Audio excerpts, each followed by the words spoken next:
यीशु महिमा के धूम मचेगी, कैसा निराला ईश्वरीय दिन होगा। जहाँ तुम रहोगे वहाँ मैं रहूँगा, अनंत जीवन होगा, अनंत जीवन होगा। सर्वशक्तिमान परमपिता परमेश्वर की महिमा और बड़ाई हो। आइए हम आज का मनन के लिए भजन संहिता का पुस्तक उसका 122 अध्याय को अध्ययन करेंगे। जब लोगों ने मुझसे कहा कि हम यहोवा के भवन को चले, तब मैं आनंदित हुआ। हे यरूशलेम, तेरे फाटक के भीतर हम खड़े हो गए हैं। हे यरूशलेम, तू ऐसे नगर के समान बना है जिसके घर एक दूसरे से मिले हुए हैं। वहाँ यहाँ के गोत्र गोत्र के लोग यहोवा के नाम का धन्यवाद करने जाते हैं। यह इज़राइल के लिए साक्षी है। यह भजनकार यरूशलेम पर आनंदित होते हुए यरूशलेम का उस महिमामयी बातों को याद करते हुए आनंद के साथ ये गीत गाते हैं और उसके कल्याण के लिए प्रार्थना का निवेदन करता है। यरूशलेम के लिए इसलिए उत्सव मनाया जा रहा है क्योंकि वहाँ परमेश्वर यहोवा का भवन है और उनका अभिषिक्त राजा के सिंहासन है। उसका 5 वचन में हम पढ़ते हैं, वहाँ तो न्याय के सिंहासन दाऊद के घराने के लिए धरे हुए हैं। और यरूशलेम ये भी दर्शाते हैं कि ये संसार में परमेश्वर यहोवा का वासस्थान और उनका शासन के लिए ठहराया हुआ एक नगर है। पर हम जो कोई प्रभु यीशु मसीह का अनुयायी है, उनके लिए और भी अधिक महत्व है। ये एक स्वर्गीय यरूशलेम की ओर इशारा करता है। पहलौठे का कलशया प्रभु यीशु मसीह की कलशया की ओर इशारा करता है, जिसे हम इब्रानियों के पुस्तक 12 अध्याय 22 से लेकर 24 तक हम पढ़ सकते हैं। और उसमें कौन लोग भागी होंगे, किसके लिए उस नगर को परमेश्वर ने तैयार किया है और उसमें प्रवेश करने वाले को योग्यता कैसा होना चाहिए। हम प्रकाशित वाक्य का पुस्तक उसका 21 अध्याय वहां पर हम देख सकते हैं। तब मैंने सिंहासन से एक ऊंची आवाज को यह कहते हुए सुना, देखो परमेश्वर का डेरा मनुष्य के बीच में है, वो उनके मध्य में निवास करेगा। वे उसके लोग होंगे तथा परमेश्वर स्वयं उनके मध्य में रहेगा और वो उनकी आंखों से सब आंसू को पूछ डालेगा। फिर न कोई मृत्यु, न कोई शोक, न विलाप और न पीड़ा रहेगी। पहली बातें बीत गई है। तब जो सिंहासन पर बैठा था उसने कहा, देख मैं सब कुछ नया कर देता हूं। फिर उसने कहा, लिख, क्योंकि ये वचन विश्वास योग्य और सत्य है। उसने मुझसे फिर कहा, हो चुका है, मैं अल्फा और ओमेगा, आदि और अंत हूं। जो प्यासा है उसे मैं जीवन के जल के सोते से मुफ्त पिलाऊंगा। जो जय प्राप्त करे वो इन बातों का वारिस होगा और मैं उसका परमेश्वर हूंगा और वो मेरा पुत्र होगा। परंतु डरपोकों, अविश्वासियों, घृणितों, हत्यारों, बेविचारियों, जादूगरों, मूर्ति पूजकों और सब झूठों का भाग उस झील में होगा जो आग और गंधक से जलती रहती है। यह दूसरी मृत्यु है। परमेश्वर ने हम जो कोई प्रभु यीशु मसीह का अनुयायी है उनको उस अनंत काल का शांति में परमेश्वर का स्वर्गीय यरूशलेम में आमंत्रित किया हुआ है। हम कितना धन्य लोग हैं जो कोई प्रभु यीशु मसीह का अनुयायी है। और उसका 7 वचन बताते हैं कि वहां पर क्या होगा। तेरी शहरपनाह के भीतर शांति और तेरे महलों में कुशल होवे। यूहन्ना लिखे सुसमाचार 16 का 33 वचन में प्रभु यीशु मसीह ने कहा हुआ बातों को यहाँ देख सकते हैं। ये बातें मैंने तुमसे कही है कि तुम मुझ में शांति पाओ। संसार में तुम्हें क्लेश होता है, परंतु साहस रखो, मैंने संसार पर जय पाई है। प्रभु यीशु मसीह ने कहा इस संसार में हमें क्लेश होता है, परंतु साहस करो, क्योंकि मैंने संसार को जय पाया है।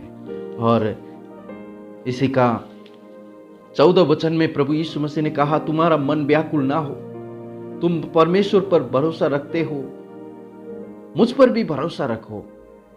मेरे पिता के यहाँ रहने के लिए बहुत से स्थान है, यदि ना होते तो मैं तुमसे कह देता, क्योंकि मैं तुम्हारे लिए जगह तैयार करने के लिए जाता हूं। और यदि मैं जाकर तुम्हारे लिए जगह तैयार करूं तो फिर आकर तुम्हें अपने यहां ले जाऊंगा, कि जहां मैं हूं वहां तुम भी रहो। मेरा प्रियो, प्रभु यीशु मसीह हमें झूठे वादा नहीं करते हैं। यहां पर प्रभु यीशु मसीह ने कहा कि यदि ना होते तो मैं तुमसे नहीं कहता। प्रभु यीशु मसीह सच्चा परमेश्वर है, और सच्चा परमेश्वर आप और हमें कहता है कि मैं तुम्हारे लिए जगह तैयार करने के लिए जा रहा हूं। आज प्रभु यीशु मसीह आप और हमें रहने के लिए वहां जगह तैयार करते हैं। जिस दिन उनका प्रोजेक्ट कंप्लीट होगा, उसी दिन प्रभु यीशु मसीह आप और हमें लेने के लिए वापस आएंगे। और प्रकाशित वाक्य का पुस्तक 21 अध्याय का 4 वचन कहते हैं, और वो उनकी आंखों से सब आंसू पूछ डालेगा, फिर ना कोई मृत्यु रहेगी, ना कोई शोक, ना विलाप और ना पीड़ा रहेगी, पहली बातें बीत गई है। मेरा प्रियो, इस संसार में पीड़ा है, इस संसार में शोक है, इस संसार में मृत्यु है, परंतु उस जगह में हम जा रहे, जिस जगह को हर मसीही लोग, जो कोई सच्चाई रीति से प्रभु यीशु मसीह को अपना उद्धारकर्ता कहकर पुकारे हुए लोग उन बातों को याद करते हैं, उस चीजों के लिए इंतजार करते हैं। हम प्रभु यीशु का अनुयायी होने के नाते वो भविष्य का यरूशलेम हमारी सच्ची गंतव्य है, और हम इस विषय में उन इस्राएलियों से अधिक हम आनंद मना सकते हैं। एक प्रकार से सोचे तो हम जिस दिन प्रभु यीशु मसीह को अपना उद्धारकर्ता कहकर ग्रहण किया है, उसी दिन हमारी गंतव्य में हम पहुंच गए हैं। हमारे लिए यरूशलेम प्रभु का कलीसिया है, जहां उनका प्रजा, जो उनका रक्त से शुद्ध किया हुआ लोग इकट्ठा होकर प्रभु यीशु मसीह का महिमा और प्रशंसा करते हैं। भजन संहिता 122 का 3 वचन कहते हैं, हे यरूशलेम, तू ऐसे नगर के समान बना है जिसके घर एक दूसरे से मिले हुए हैं। इस संसार में हम जो कोई प्रभु यीशु मसीह का अनुयायी लोग रहते हैं, प्रभु यीशु मसीह के लोग रहते हैं, उसको इस संसार के यरूशलेम के समान हम देख सकते हैं।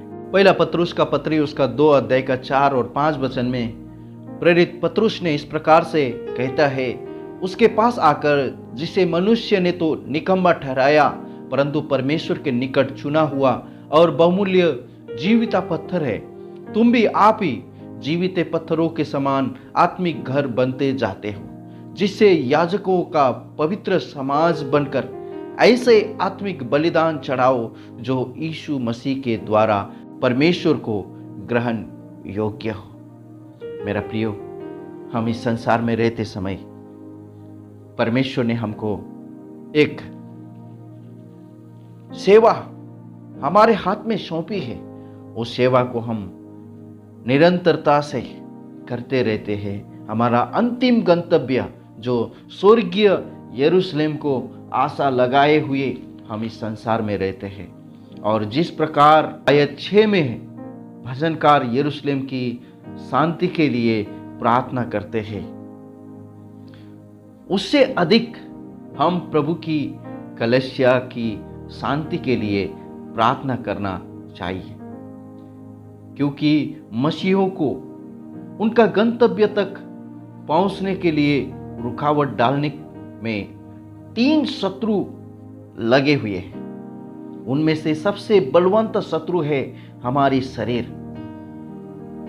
और इस संसार की अभिलाषा। दुष्ट शैतान जिस प्रकार हमारी आदि माता पिता को फंसाया और हमारा उद्धारकर्ता प्रभु यीशु मसीह को भी फंसाने की प्रयत्न किया था, वो हम विश्वासियों में फूट डालने को प्रयत्न करता है और उन कमजोर विश्वासियों को फुसलाकर नाश करने के लिए तुले हुए हैं। हम पहला पत्रस के पत्री 5 अध्याय का 8 वचन में पढ़ते हैं, सचेत हो और जागते रहो, क्योंकि तुम्हारा विरोधी शैतान गरजने वाले सिंह के समान इस खोज में रहता है कि किसको फाड़ खाए। सर्वशक्तिमान परमेश्वर पिता की महिमा और बड़ाई हो।